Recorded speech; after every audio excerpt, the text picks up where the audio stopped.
The inspiration of nature, it's not only a tribute to nature. It's probably for me a way to try to freeze the time.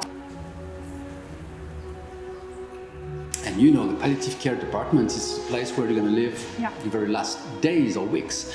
And my concept was to bring in every single room an additional window, but not a window like a traditional one, but a window that you can open on tomorrow, and the window open on wherever you want.